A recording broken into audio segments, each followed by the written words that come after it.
My mother told me she would not cook me dinner until I gave up my room to my brother and became a good son. So, I printed out an eviction notice because that was my food and my house. I own my house. Paid for it in full 3 years ago at 28 after saving every penny from my construction business. My mother has lived with me rent-free for 2 years after her landlord sold her building. When she moved in, she promised it was temporary, just until she got back on her feet. That was 24 months ago. Last Tuesday, my younger brother Marcus showed up unannounced with 2 suitcases and a gaming setup. Mom let him in with her spare key while I was at work.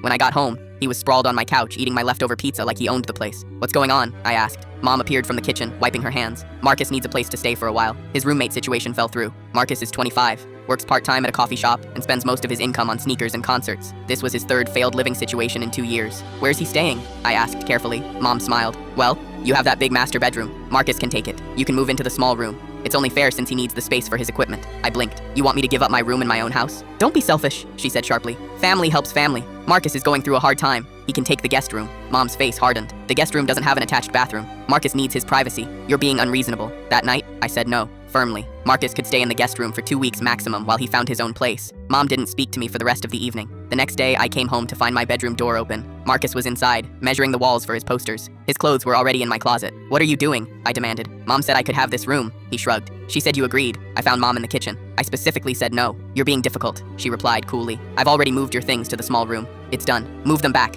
Now." She turned to face me, arms crossed. "Until you give up that room and start being a good son, I will not cook you another meal in this house. You can fend for yourself." I laughed, actually laughed, because in that moment, I realized something crucial. This wasn't her house. This was my food, my utilities, my mortgage that I paid alone while she contributed nothing. "Fine," I said calmly. That evening, I sat at my computer and drafted 2 formal documents. The first was an eviction notice from my mother, citing violation of verbal lease agreement and unauthorized subletting, 30 days to vacate. The second was a trespass warning for Marcus, effective immediately. I printed them both, walked downstairs, and placed them on the kitchen counter where Mom was making Marcus his favorite dinner. My dinner apparently was not being prepared. She picked up the notices, read them, and her face went white. "You can't be serious. You said you won't cook for me in this house," I replied. "So, I'm clarifying whose house this actually is. You have 30 days. Marcus has until tomorrow morning. This is your mother you're throwing out. This is my house you're trying to commandeer." Marcus appeared looking confused. "Wait, I have to leave? By 10 a.m. tomorrow. After that, I'm calling the police for trespassing." Mom's shock turned to rage. "How dare you treat family like this? After everything I've done for you." "Everything you've done? Name 1 bill you've paid, 1 grocery run, 1 mortgage payment." Silence. "That's what I thought," I said. "I've been more than generous, but generosity has limits,